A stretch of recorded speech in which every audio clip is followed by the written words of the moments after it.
entusiasmo contar con la presencia de cada uno de ustedes, así como la participación especial del reconocido escritor José Ignacio, cuya trayectoria y pasión por las historias nos invita a mirar el mundo desde nuevas perspectivas.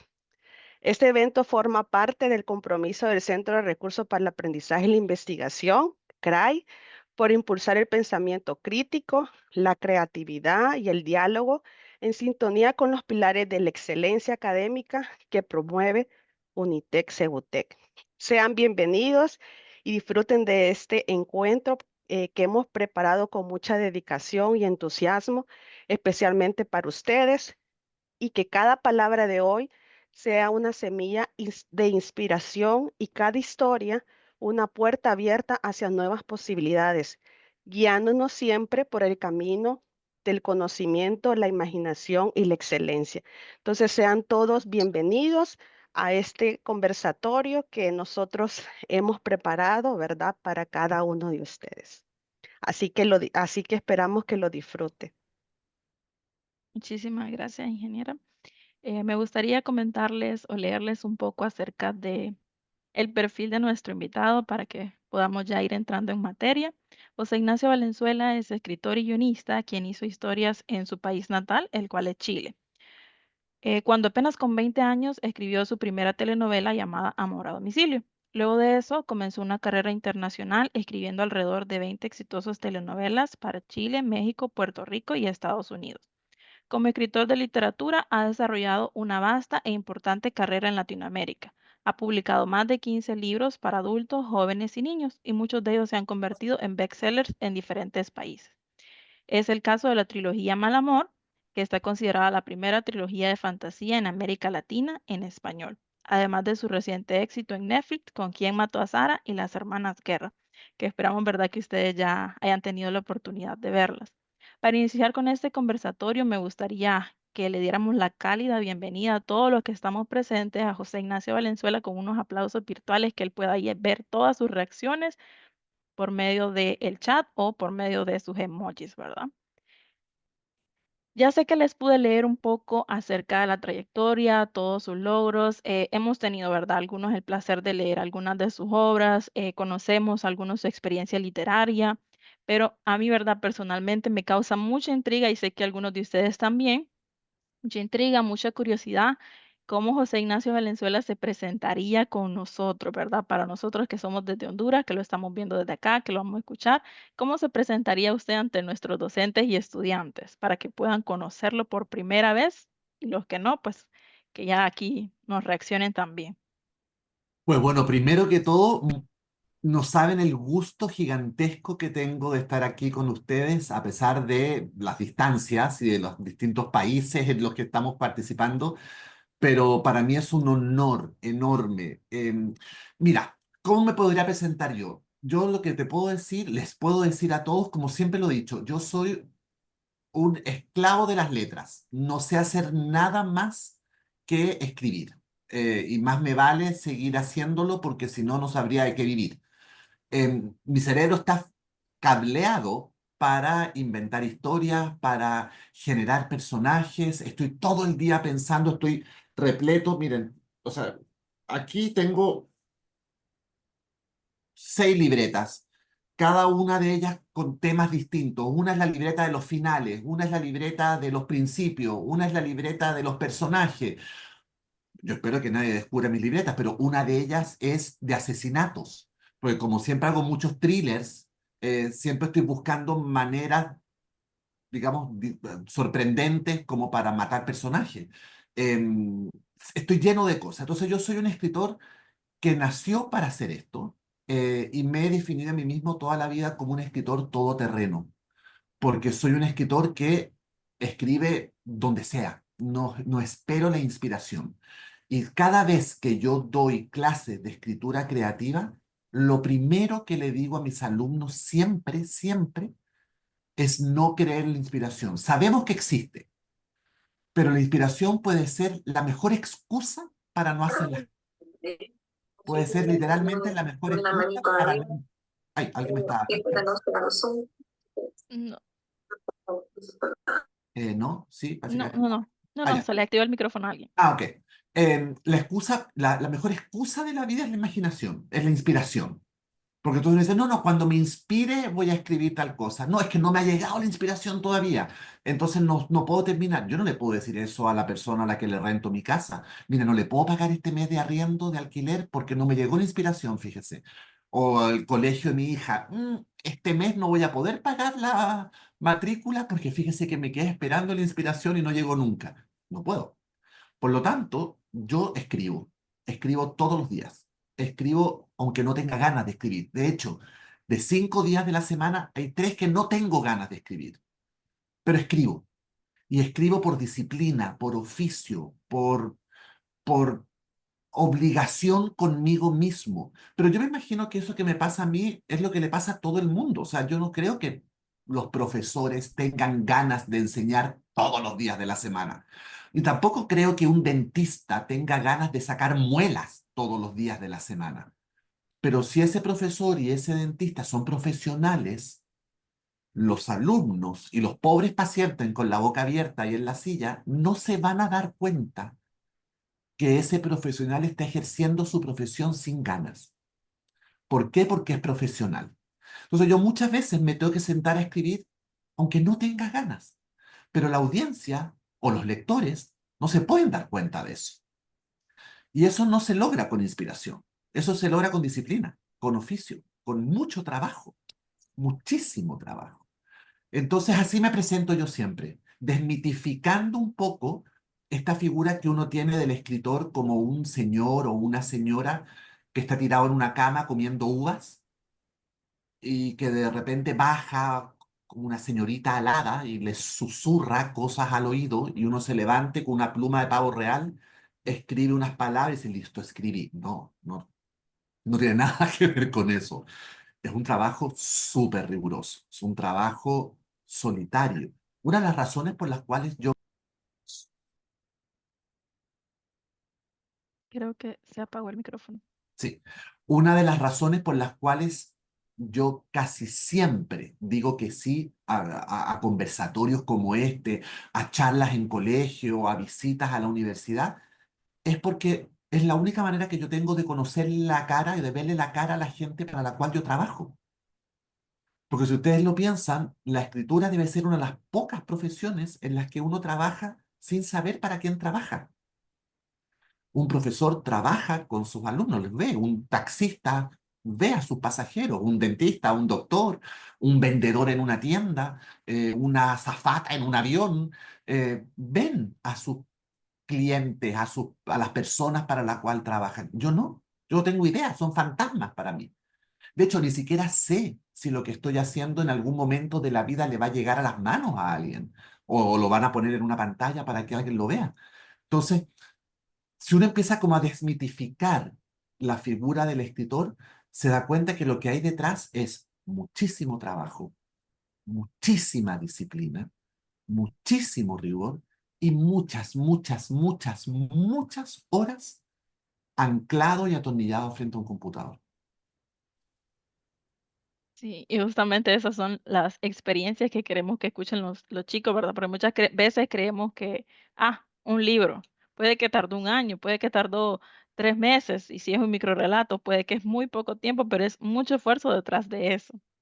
Otra, Claro. otra cosa que me preguntaban los chicos cuando yo les hacía la invitación, bueno, vamos a tener un escritor chileno, José Ignacio Valenzuela, yo les hacía la invitación y al mismo tiempo les decía, el Chascas, es como ustedes lo pueden encontrar, el más conocido como el Chascas. Entonces me gustaría que les contara por qué el Chascas.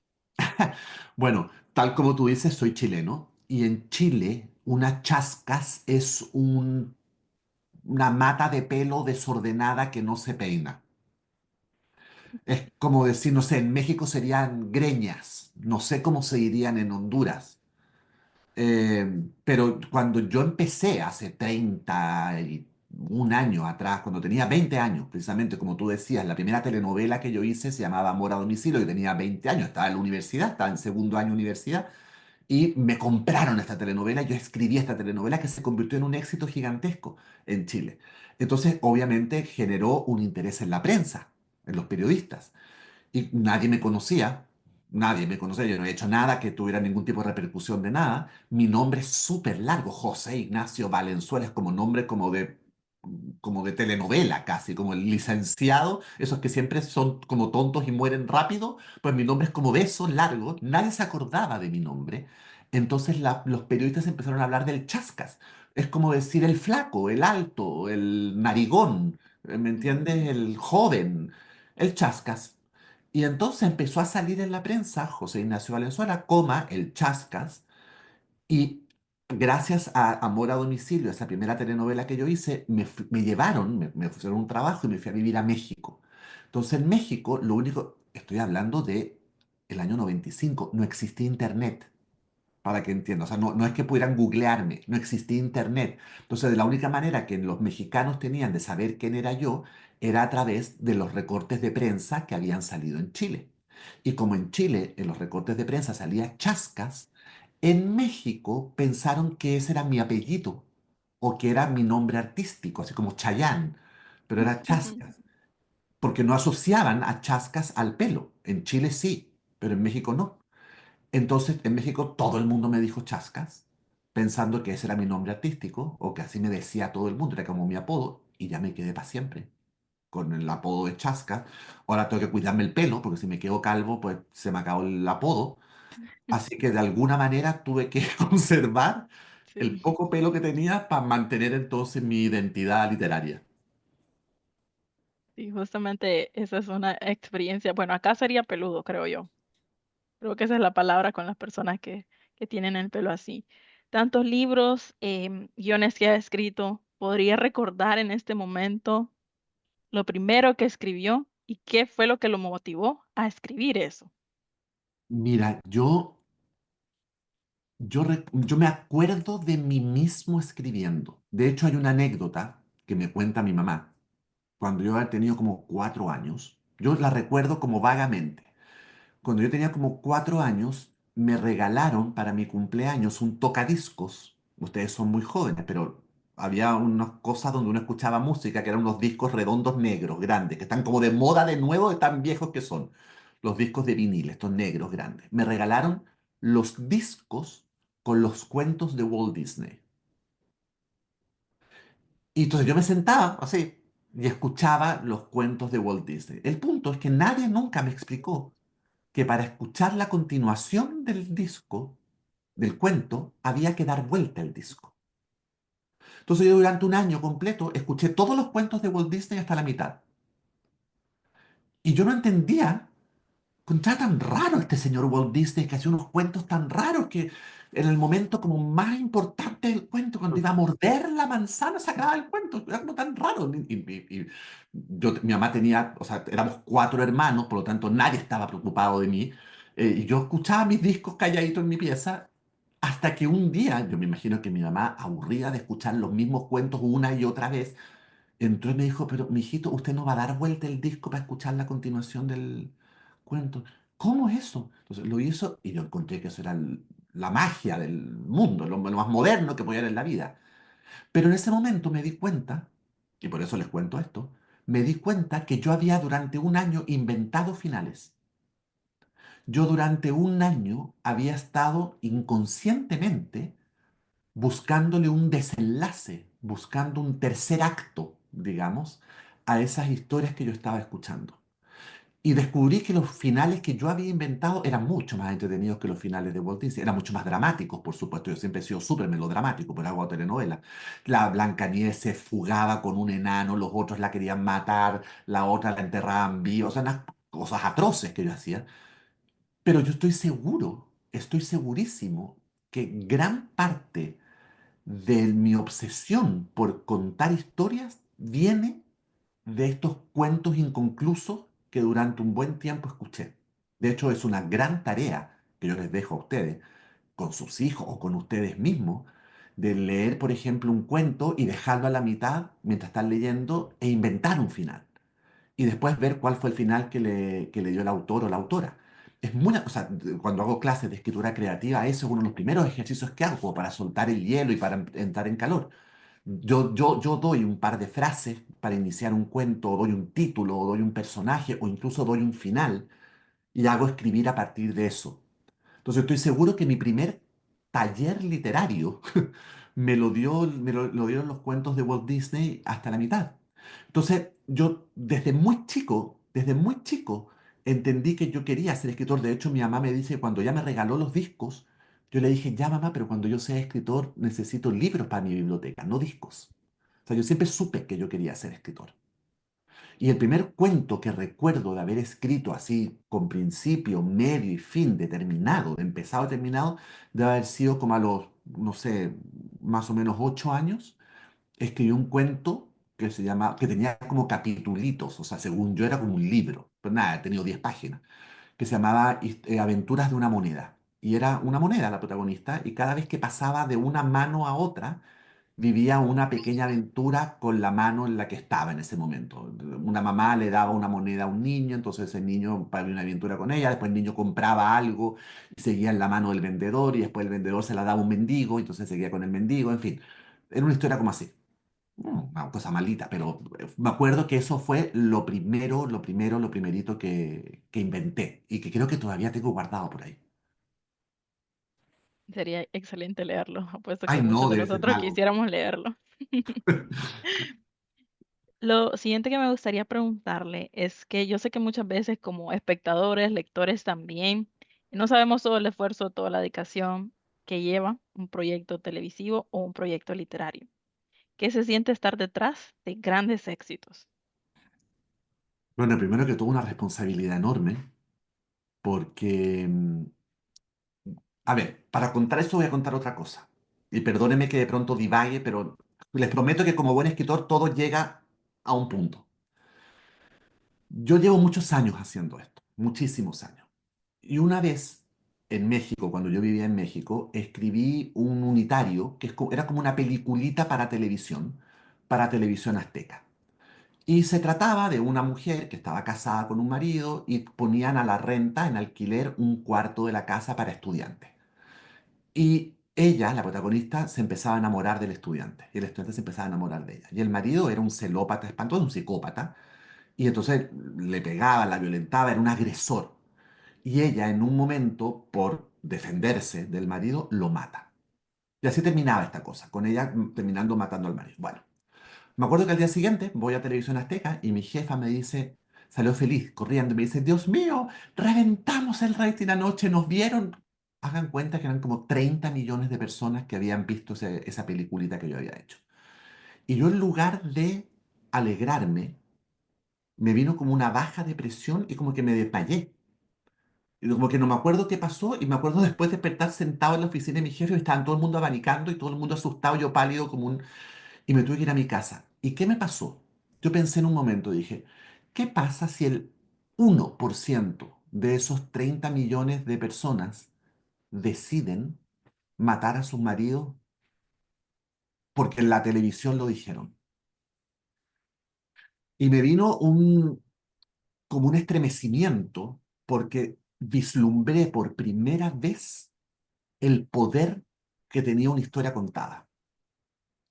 Y me juré, así, no sé si se acuerdan de la película Lo que el viento se llevó. Hay una escena famosa donde Scarlett O'Hara jura como con una zanahoria en la mano que no va a pasar nunca más hambre. Bueno, yo, cual Scarlett O'Hara, con un lápiz en la mano, juré que yo nunca iba a escribir de algo que yo no supiera y de algo que no estuviera de alguna manera reafirmado en estudios. Si yo iba a matar a un personaje, era porque de verdad ese personaje merecía morir. O sea, que yo no iba a escribir cualquier tonterita, porque cualquier tonterita se repercutía en 30 millones de televisores. Y es una responsabilidad muy grande.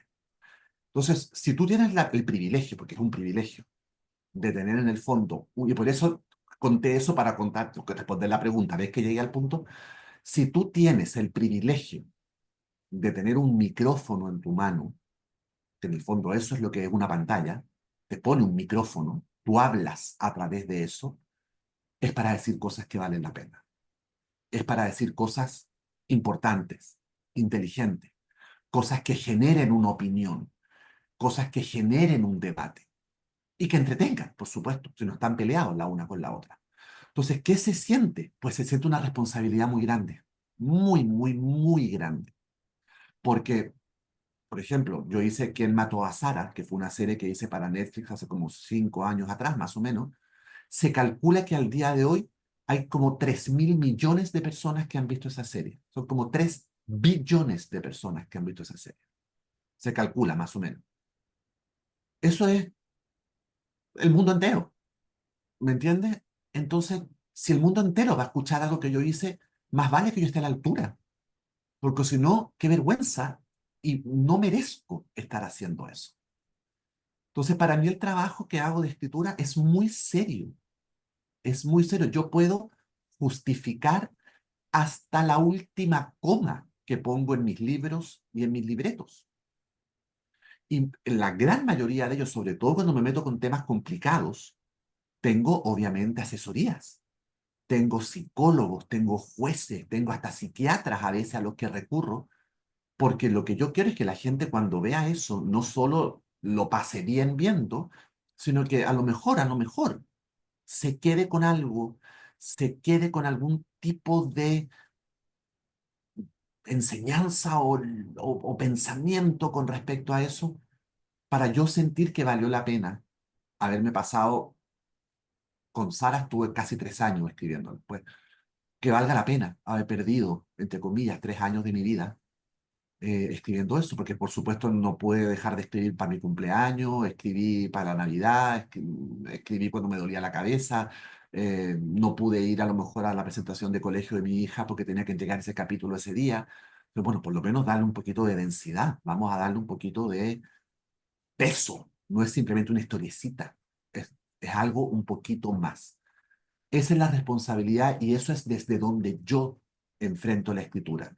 Y eso es además lo que yo le enseño a mis alumnos cuando nos juntamos a clases. No es simplemente contar una historia por contar una historia. No es simplemente, ay, voy a hacer que este personaje mate a este otro. No, hay algo más detrás. Qué es lo que estás contando? De hecho, esto también es un consejo que yo siempre le doy a mis estudiantes. Yo escribo de lo que no me gusta. Yo no escribo de lo que me gusta, porque lo que me gusta ya está resuelto en mi cabeza. Ya está resuelto, no tengo nada que explicarlo. Ya me gusta, ya. Pero de esos temas que me molestan es de que yo escribo. Porque de alguna manera es escribir sobre esos temas que no me gustan me ayuda a mí a darle una solución a esos temas. Yo me acuerdo que Quién mató a Sara nació de una noticia que yo vi en el diario, en el periódico.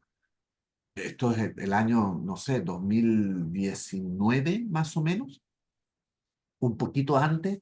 Donald Trump, que es el presidente de mi país donde vivo, por desgracia, había dicho que él podía matar a alguien en la Quinta Avenida y eso no le iba a hacer perder ni siquiera un voto.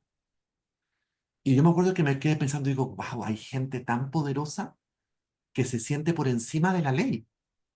Hay gente que efectivamente podría matar a alguien, pero es tan poderosa, o tiene tanto dinero, o tiene tanta red de contacto, lo que sea, que no va a ir nunca a la cárcel.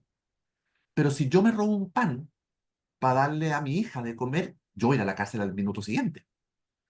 Entonces, esa injusticia me dejó sin dormir como 2 días.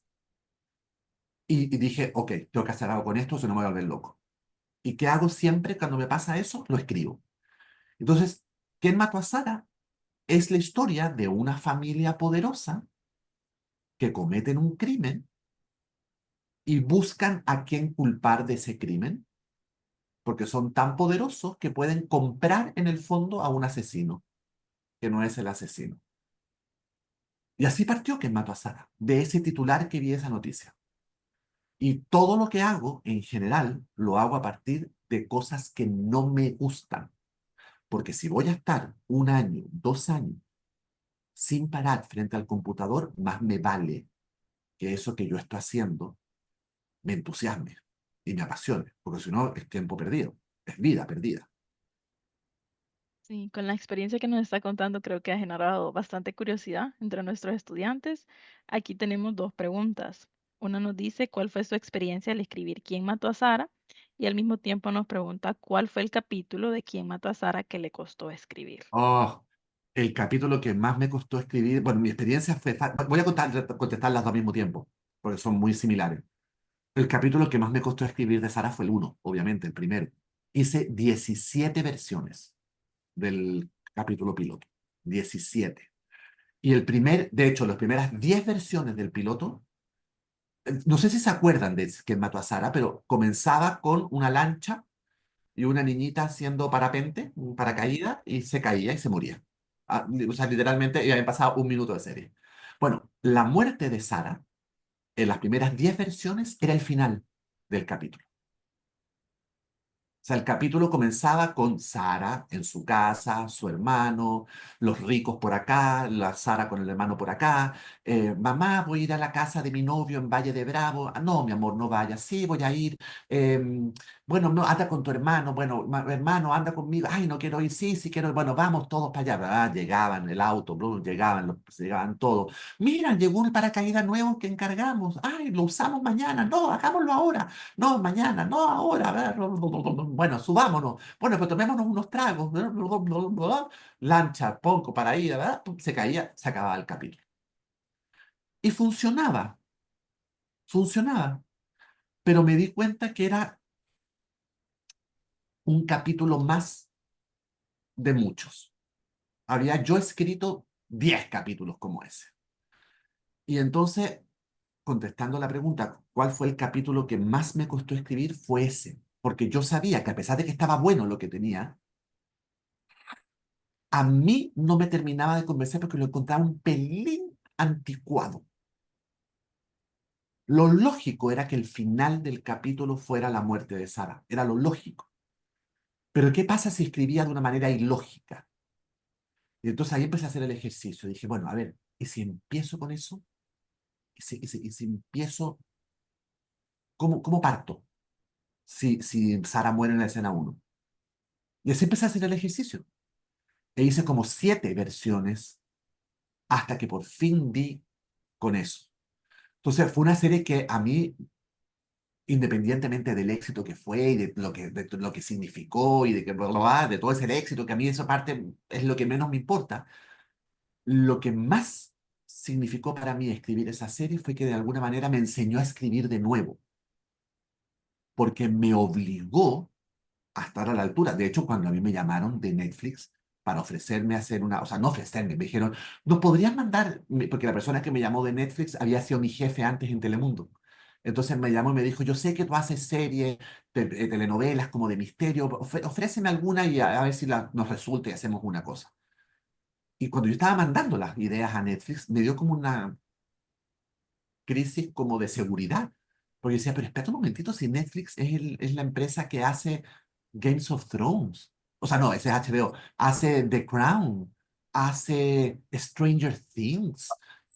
Y que si yo no le llego ni al dedo gordo del pie a esa gente, ¿cómo voy a estar yo escribiendo para esa? Entonces me dejó una inseguridad atroz.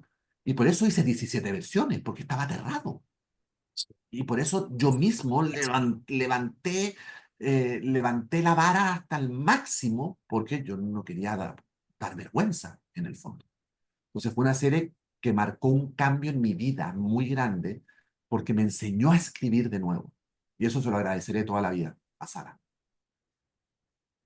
Por acá nos comentan, ¿hay algún detalle o pista en la serie de quién mató a Sara que cree que la mayoría de los espectadores no notaron, pero que fue clave para entender la historia? ¡Ay, qué difícil pregunta! Porque sí, de seguro tiene que haber varias. Yo creo que hay un elemento clave, clave en Sara, porque está presente en las 3 temporadas, es el diario de Sara, hay como una especie como de diario de vida de Sara.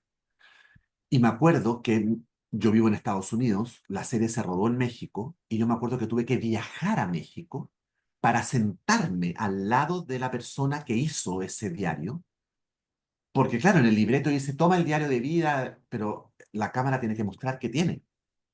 Y yo sabía que los dibujos de Sara, que en un primer momento tenían que parecer como súper inocentes e ingenuos, en la tercera temporada iban a demostrar que Sara tenía un problema de salud mental muy grave. Ujú. Entonces tenían que ser unos dibujos y unas letras y unos jeroglíficos y una cosa que en la temporada 1 parecieran inocentes, pero que en la temporada 3 parecieran muy perturbadores, siendo los mismos dibujos. Entonces, claro, nadie se dio cuenta en la temporada 1 que a través de esa libreta yo estaba anticipando la locura de Sara, pero si alguien vio la temporada 3 va a darse cuenta que estaba ahí desde el principio, desde la temporada 1. Pero tal vez ese es el, digamos, el elemento que fue una pista clave, y que costó un mundo hacer. O sea, yo estuve un mes sentado al lado de la pobre diseñadora volviéndola loca a ella. Y dice, no, no, no, más tétrico, pero más suave. Bueno, o sea, no les puedo decir lo que fue eso. O sea, terminé tan loco yo como Sara después, y la pobre mujer también. Pero yo creo que valió la pena porque si uno ve la serie hoy en día, ya con el tiempo y sabiendo, digamos, todo lo que pasa, se va a dar cuenta que las pistas estaban desde el capítulo 1. Por acá nos preguntan también sobre las hermanas Guerra. De esta serie, ¿cómo surgió la idea y la trama? La Hermana Guerra fue un proyecto súper interesante, porque a mí me encanta el melodrama, me fascina el melodrama. De hecho, el melodrama es el único género que hemos inventado los latinoamericanos.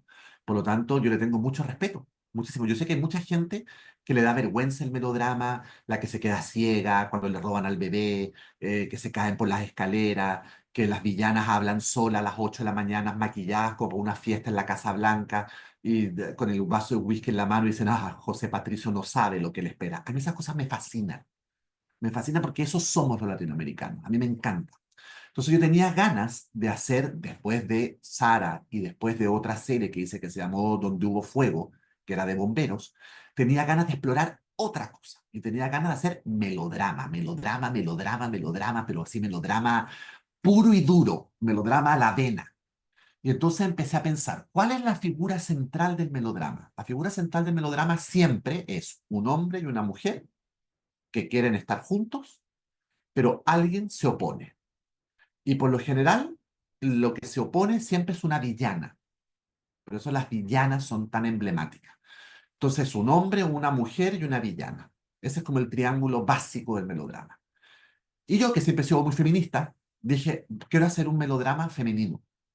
Y quiero hacer un melodrama donde la estructura central, así como este triángulo que tengo aquí, la estructura central del melodrama sean tres mujeres.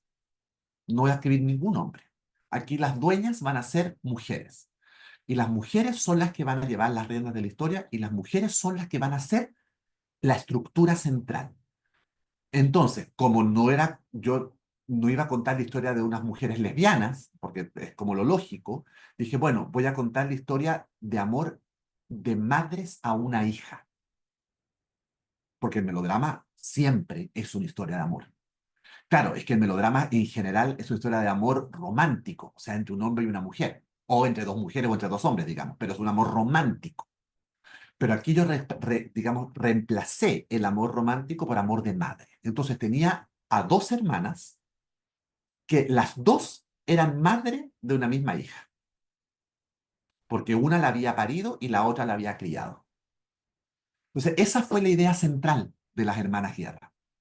¿Cómo hacer un melodrama moderno, muy moderno, usando todos los elementos del melodrama clásico? Todos. Porque ahí pasaron todos los clichés del melodrama. Se quedaban paralíticas, le robaban a los bebés, les mataban, estaban muertos para que resucitaban. Todos los clichés que hemos visto en las buenas y en las malas telenovelas estaban en Las Hermanas Guerra.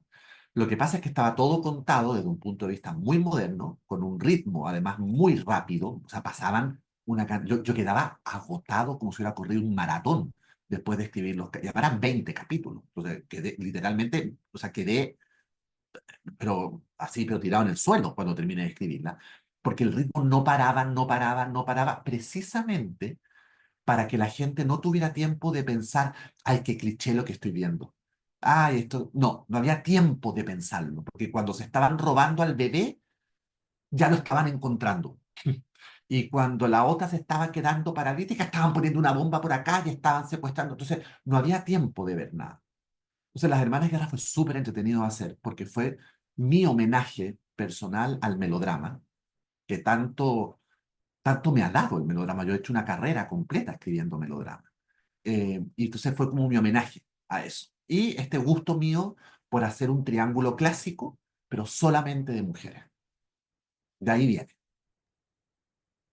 Sí, y yo recuerdo que cuando la vi, yo tuve la oportunidad de verla, yo estaba como que un giro, otro giro, y yo queriendo saber qué seguía, pero nunca logré llegar a qué seguía, porque estaba como Claro. perdida, me perdía por un rato, me encontraba otra vez y estaba como en esa constante intriga, que siento que eso fue lo que causó en mi persona. Sabemos, ¿verdad?, que son dos estilos diferentes de escritura, cuando es para cine, para series, para películas, a cuando es un libro. ¿Cuál de Claro los que dos sí. consideraría usted que es uno de los más complejos o los retos a los que se enfrenta cuando hace ambos? A ver, qué difícil porque son formatos tan distintos, pero nacen de las mismas neuronas, digamos. Em, Cuando yo quiero contar una historia en donde quiero tener el control absoluto, hago un libro. Porque en el libro yo soy el director, yo soy el productor, yo soy el actor, la coma que se pone la pongo yo, pero en un proyecto audiovisual yo soy un eslabón más de una cadena. Yo tengo que tener súper claro que el proyecto no es mío, salvo que yo fuera el productor, el director, el musicalizador, el actor, o sea, que yo hiciera todo, ¿me entiendes? Yo tengo que tener súper claro que después de mi trabajo viene el trabajo de otra persona que se pone encima de mi trabajo. Y a veces cambia eso, mi trabajo. Y yo tengo que ser lo suficientemente humilde para tener claro que mi trabajo va a cambiar por las distintas capas y las distintas miradas que van a intervenir en mi trabajo. Entonces, desde ese punto de vista, son dos procesos muy distintos. Uno, soy un eslabón más de una larga cadena y en ese sentido colaboro desde mi eslabón, y en el otro yo soy el dueño absoluto del circo, digamos. Y por ejemplo, si ustedes toman un libro mío y buscan y leen ahí eso lo puse yo, lo escribí yo y lo decidí yo. Pero el diálogo que ustedes escuchan de Perla Guerra en Las Hermanas Guerra, hay una posibilidad de que esté intervenido por lo que el director dijo, por lo que la actriz decidió decir, etcétera. Ahora, yo también soy productor ejecutivo de mis series. Por lo tanto, también tengo cierto control de cómo se lleva a cabo mi serie. Pero eso es ahora, estos últimos años. Cuando yo empecé, yo escribía el libreto, lo entregaba y rogaba a los cielos que lo hicieran bien. Y yo veía cómo quedaba cuando salía al aire. Y muchas veces me ponía a llorar de vergüenza o de tristeza porque lo que yo había escrito no se parecía en nada a lo que estaba saliendo en pantalla. Y eso es muy triste y es muy frustrante. Tengo acá otra pregunta. A ver, ¿Hay algún libro que, ajeno a su voz narrativa, le haya gustado mucho, le haya tocado mucho a usted y dijera, ojalá lo hubiera escrito yo? uy, sí, te puedo decir inmediatamente dos. Uno de Gabriel García Márquez que se llama Crónica de una muerte anunciada, que se los recomiendo muchísimo. Es un libro circular. El libro empieza así. El día en que lo iban a matar, Santiago Nazar se levantó a las 5:30 de la mañana. Entonces, empieza por el final. Que de hecho cuando yo lo leí dije, pero no entiendo nada. Yo tenía 13 años. Pero ¿cómo me acaban de hacer el spoiler de la vida? Dije yo. O sea, ya sé que se muere, pero qué absurdo. Pero el libro es circular. Entonces uno no se va dando cuenta cuando va hacia el pasado y conoce toda la historia y, bla, bla, bla, bla, y termina donde empezó. Y cuando yo leí eso, quedé en shock, porque dije, Dios mío, qué maravilla poder, nunca se me había ocurrido que se podía escribir así. Entonces ese juego con la narrativa que tenía García Márquez en ese libro me marcó tanto que en general siempre escribo cosas donde altero el tiempo narrativo, que en Mato a Sara pasaba en dos épocas distintas, simultáneamente, hace 18 años y hoy. Y eso viene un poco de ahí, de ese libro de García Márquez. Y otro libro, más bien, más que un libro, una autora, es Agatha Christie. Agatha Christie, la reina del crimen, ella inventó este personaje que se llama Poirot, o también Miss Marple, que es una detective. Y Agatha Christie es la reina del crimen. Ella siempre hay un crimen, hay 8 sospechosos y hay que descubrir quién fue. Y es bien difícil descubrir quién fue. Es muy hábil ella, es muy, muy, muy, muy hábil. Y desde muy chico yo leía a Agatha Christie. Entonces esta cosa del jueguito de te presento un caso, un enigma, a ver si tú lo descubres antes que yo, me encanta y lo uso siempre. Quien mató a Sara, de hecho, empezaba con una cita de Agatha Christie. Eh, Siempre las historias donde hubo fuego también había un caso y había sospechoso y había que descubrir quién era el asesino. En general siempre juego un poco con eso. Esta novela, por ejemplo, que es la que voy a empezar sale al aire mañana en España y empieza a dar su recorrido por Latinoamérica en un par de meses, también hay un crimen, hay un sospechoso, y todo eso viene desde Agatha Christie. Y llevo años tratando de darle vuelta a la tuerca para que sean distintos, para que sean novedosos, para que se sientan frescos. Así que esos dos libros, en el fondo, de alguna manera me han marcado y han guiado mi carrera. Si pudiera traducir el alma de sus historias a un género musical, ¿cuál escogería y por qué? Uy, yo creo que sería como una ópera, porque las óperas son dramáticas, son intensas, son melodramáticas. La gente grita a todo pulmón en el escenario, pero después vienen momentos de calma, donde No me estés están apurando, ¿ok? Bye. Sí, aparte. Ay, Ay, Ay, me quedé trabado. recuerda que no vas a hacer Creo que nada. alguien por está ahí se le hablando. activó alguien se le activó el micrófono. Ah, ahí Disculpa. está. Entonces yo creo que sería una ópera, porque a mí me encantan los gritos, me encantan estas escenas. Además, siempre hay mucha gente en el escenario durante las óperas, son como multitudinarias. Entonces a mí me encanta también que haya muchos personajes, muchos participantes, muchas cosas, que haya momentos muy, muy álgidos, muy, muy extremos, y después que haya momentos de paz donde el canto es suavecito. Esa combinación, ese contraste me encanta. Qué buena pregunta, pero nunca me la habían hecho, fíjate. ¿Te ha planteado alguna vez dejar de escribir? Tendría que irme a la esquina a pedir plata, porque no sé hacer nada más. Y cuando digo no sé hacer nada más, lo digo muy en serio. O sea, no sé hervir agua. Me quema el agua.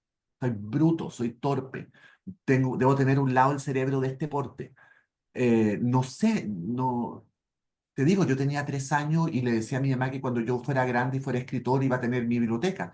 O sea, vengo cableado para escribir. No me he planteado nunca. De hecho, en Chile, no sé cómo es en Honduras, pero cuando uno sale del colegio, tiene que postular a universidades y te piden siempre que postules a muchas carreras distintas o similares, digamos, porque si no te aceptan en una, bueno, te aceptan en la otra. Entonces hay gente que postula, no sé, a periodismo, a derecho.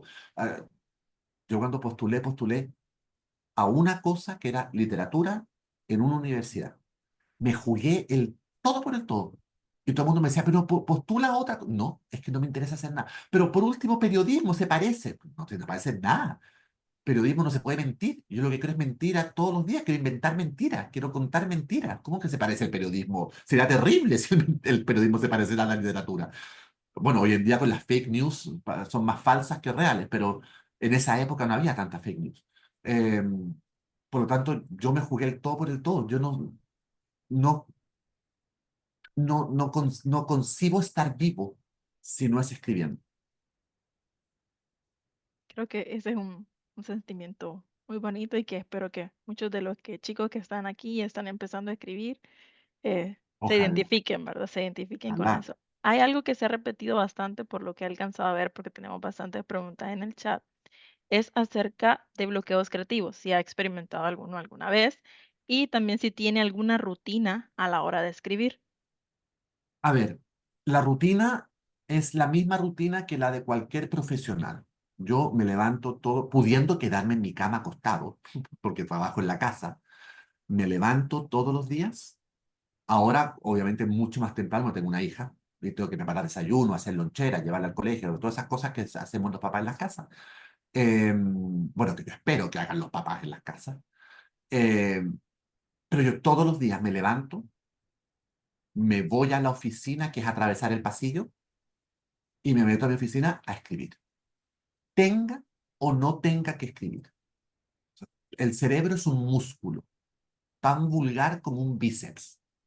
Y si uno quiere un bíceps gordito, grande, no como los míos, que parecen unas mangueritas, la gente ¿qué hace? Pues le da ejercicio al bíceps, le da pesas, hace pesas y el bíceps crece. Pues bueno, yo le doy pesas a mi músculo cerebral todos los días. Y eso es escribiendo. Entonces yo tengo una rutina. Yo escribo todos los días. Ahora escribo de lunes a viernes. Antes escribía a veces hasta los sábados. Hoy en día escribo de lunes a viernes en horario de oficina. Y paro a la hora de almuerzo porque estoy desmayándome de hambre y no soy un buen ser humano con hambre. Entonces voy, como, vuelvo y sigo escribiendo. Y cuando ya es la hora de empezar a dar comida a mi hija y acostarla, etcétera, pues ya paro también. Pero yo tengo una rutina definidísima y creo que es la manera en que a mí me funciona muy bien, porque basta con que yo me siente, como es algo que repito todos los días, basta que yo me siente en mi computador y mi cerebro automáticamente hace clic y se conecta en modo escritor. Y eso pasa simplemente con la rutina y con la repetición. Y me preguntaste cuál era mi rutina y cuál era la otra. Bloqueo creativo. Bloqueos creativos. He tenido un par de bloqueos creativos importantes en mi vida y yo decidí inventar una solución.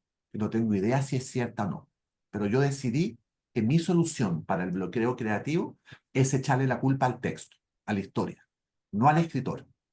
¿Por qué? Porque es mucho más fácil cambiar un texto que a un ser humano. No me puedo cambiar a mí mismo. Entonces, las veces que he tenido bloqueo creativo, abandono la historia. Le echo la culpa a la historia. No estaba pues, lo suficientemente madura, estaba mal planteada, lo que sea. La elimino. No, ni siquiera pierdo mucho tiempo en ella. Si de pronto, por alguna razón, no avanzo, es que hay algo malo con la historia. Si tuviera tiempo en la vida, me sentaría a dilucidar por qué. Pero como no tengo mucho tiempo, la abandono. De hecho, cuando tú me presentaste, me dijiste que yo había escrito la trilogía del mal amor. La trilogía del mal amor son obviamente 3 libros que publiqué hace ya como 15 años, más o menos. Fueron muy famosos en Latinoamérica y cada libro tenía 500 páginas. Y me acuerdo que yo estaba escribiendo el libro uno. Nunca me olvidaré. Y debo haber llevado 180 páginas. Un montón del libro. Y todos los días me sentaba y escribía y me fluía, no tenía ni que pensar, salía solo, como que estornudaba la historia. Y de pronto un día no pude avanzar más. Y no pude avanzar. Y me bloqueé. Y nunca me había pasado algo tan grave como eso. Y lo peor de todo es que ya estaba vendido el libro. Tenía que entregarlo. Y no podía avanzar, y no podía avanzar, y le di vueltas, y le di 1000 vueltas. Y la única solución que pude encontrar para desbloquear ese bloqueo fue borrar las 180 páginas. Dice delete y borré las 180 páginas. Me puse pijama y me acosté 3 días a deprimirme. Al cuarto día me levanté y digo, ok, tengo que empezar de nuevo, no puedo no escribir este libro, y me di cuenta que había empezado mal el libro. Me había pasado un poco lo que pasó en Sara, que había dejado para el final algo muy importante. Entonces, no, lo importante era esto, y yo lo estaba dejando para la página 500. Lo que hice fue, y lo puse al principio, y cuando lo hice eso, se desbloqueó todo y fluyó. Entonces, mi consejo siempre también a mis alumnos cuando hago clase y se bloqueen es abandonen el proyecto. Empiecen otro. Sáquenselo de encima. Porque muchas veces, cuando uno está pensando en otra cosa, encuentra la solución de esto que está bloqueado. Es como en el amor. Basta que uno diga, no me enamoro nunca más en la vida, para que al día siguiente uno se enamore. Bueno, con la literatura pasa un poco lo mismo. Por acá tenemos una pregunta que me pareció bastante interesante. Nos pregunta acá, ¿alguna vez has tenido dudas a la hora de entregar su guión y Siempre. recibir alguna crítica? A ver, dudas todas. O sea, literalmente tengo que entregar los textos porque tengo un contrato y porque tengo un plazo. Pero si no, yo sé, o sea, bueno, de hecho, yo cuando publico un libro, nunca más lo vuelvo a leer en la vida. Nunca más. Los vuelo, cuando me entregan el libro, los vuelo, los miro, qué lindo, me saco fotos con él, así, pero nunca más lo vuelvo a leer. Porque te aseguro que en las primeras 3 páginas voy a estar furioso porque no, yo tendría que haber contado esto de la otra manera. Es muy difícil eso. Es muy difícil. Así que sí, siempre tengo todas las dudas del mundo. Lo bueno, digamos, es que siempre escribo con plazos. Entonces estoy frito, tengo que entregarlo, punto. Y que sea lo que Dios quiera y así a ver si funciona. Pero yo creo que es inherente a cualquier creador. Yo funciono con la duda, siempre. O sea, escribo porque tengo dudas y por eso escribo. Por lo tanto, tendré esas dudas hasta el final. Y sigo teniendo las dudas después de... O sea, hoy en día no me atrevo a ver Sara, por ejemplo. No, nunca más la volveré a ver. No me acuerdo ni cómo se llamaban los personajes. Porque si la veo de nuevo, te aseguro que voy a querer cambiar cosas, me voy a enojar conmigo mismo, no, no, no. ¿Para qué? Ya quedó, ya listo, ya se cumplió, ya se entregó, ya salió, ya. Aprovechando que nos enseñaba su reciente libro, me gustaría que nos comentara un poco acerca de qué trata. Ah, este libro, que ya lo van a ver en sus respectivos países, Lo poco que recuerdo. Se trata sobre una mujer que está casada eh, y por un accidente ella y el marido deciden volver al pueblo de donde es ella, donde está la casa de su padre. El padre ya está en un asilo, está muy viejo. El padre fue un doctor muy famoso y para ella su padre es como un dios. Pero cuando llega a la casa del padre y se instala a vivir ahí, empieza a descubrir que a lo mejor su padre no era tan bueno como ella creía y empieza a tirar un hilito terrible en donde descubre que el padre era el mismo demonio. Y ella, al parecer, es como la hija del diablo, porque este señor era un espanto.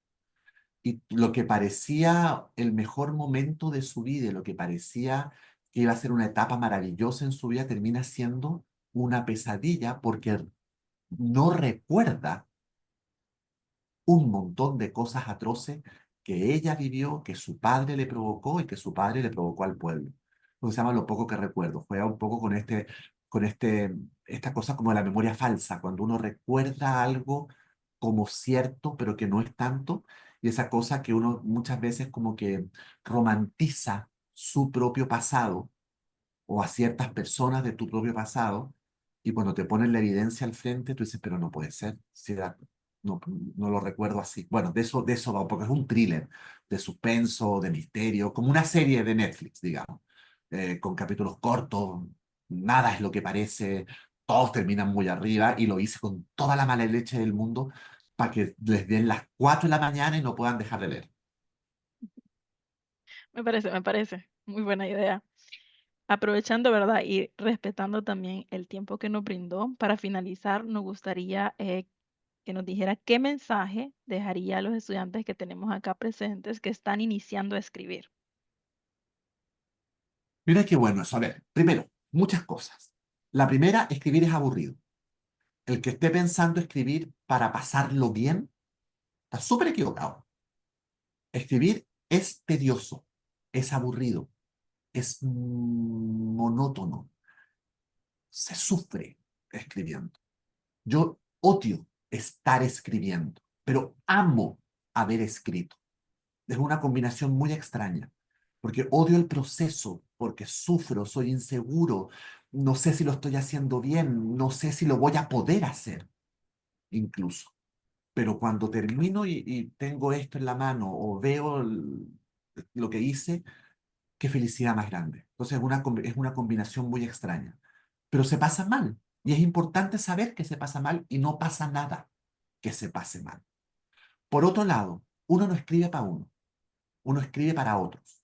Por lo tanto, uno tiene que ser súper humilde cuando uno escribe y tiene que mostrar lo que uno hace. No sacas nada con escribir y dejarlo guardado en un cajón en tu casa. Uno tiene que exponerse desde muy temprano a la crítica y tiene que entender que si a uno le encuentran pésimo un cuento, una novela o una película, no es que uno sea pésimo, no es que uno sea el malo, es que ese producto que hiciste no te quedó bien. Y sabes que hay una alta probabilidad que no te haya quedado bien, porque para que a uno le quede bien una cosa, tienen que 10 no quedarle bien. Entonces, el que está pensando que escribir es que te van a publicar inmediatamente, que te van a hacer la serie inmediatamente, no, uno tiene que meter mucho las patas. La única manera de escribir bien es escribiendo mucho mal. Así uno aprende a escribir bien. Uno aprende a escribir bien escribiendo mal, salvo que obviamente seas un genio, que obviamente no es mi caso, yo tuve que picar mucha piedra para aprender ciertas técnicas, pero yo aprendí muy chico también que tenía que recibir feedback y tenía que recibir comentarios. De hecho, lo aprendí desde muy chico porque has visto algo más público que una telenovela, la ve todo el mundo y todo el mundo tiene una opinión de la telenovela. O sea, es infaltable. Yo voy a un matrimonio, voy a un cumpleaños, voy a la casa de un amigo y siempre hay alguien que se me sienta al lado. Tú hiciste esa telenovela, no me gustó tanto. El final no era, porque la gente opina y está muy bien que así sea. Y yo agradezco mucho siempre el feedback, pero tengo muy claro que si alguien que me dice que mi producto es una porquería, no significa, tengo que aprender a separarme yo de mi obra. Y eso también es muy importante que las personas que quieran escribir lo asuman, porque si no son capaces de recibir crítica, mejor que no se dediquen a esto. Porque uno, por un lado, la crítica es la única manera de mejorar, y segundo, si su trabajo es público, lo van a criticar todo el tiempo. Así sea el mayor éxito del mundo. Entonces es muy importante tener esos dos conceptos súper claros, que la literatura, la escritura audiovisual, literaria, es un proceso denso, aburrido, monótono, doloroso, al que rehacer y rehacer. O sea, yo hice 17 veces el capítulo de Sara, hice 12 veces el capítulo de las Hermanas Guerra, me pasé un año corrigiendo este libro. Entonces, no es, las cosas no salen por generación espontánea, no porque hiciste una versión, ya está lista, no, es la primerita de muchas. Y es súper aburrido corregir y corregir y corregir. Es aburridísimo, yo lo odio. Pero tengo súper claro que tengo que hacerlo. Y la felicidad que me da haberlo hecho es enorme.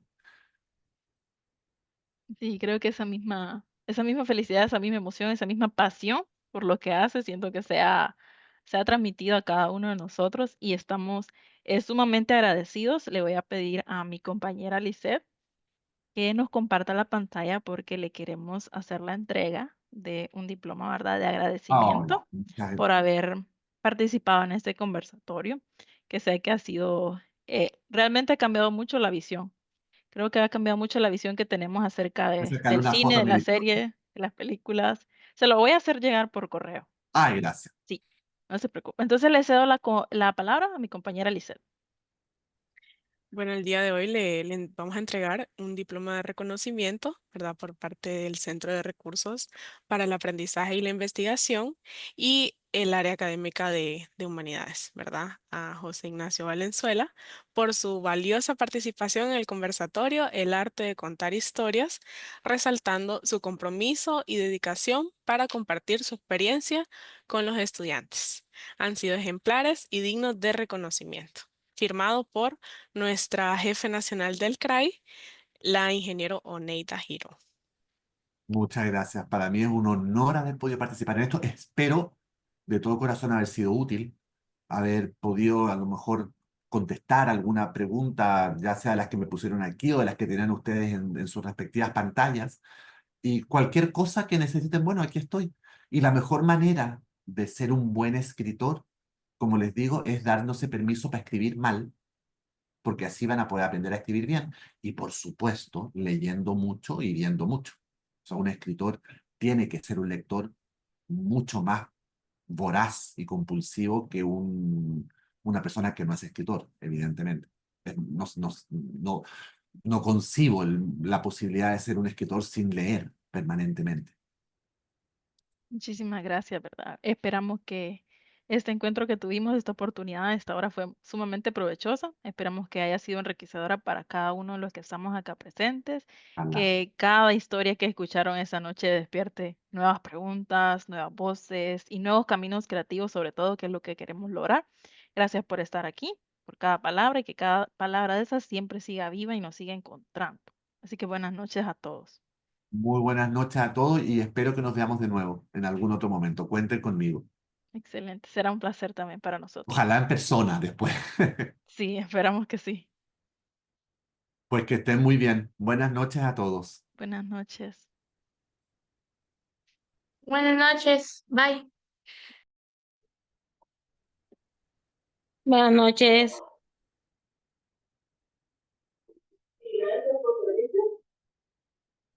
Buenas noches. Bendiciones.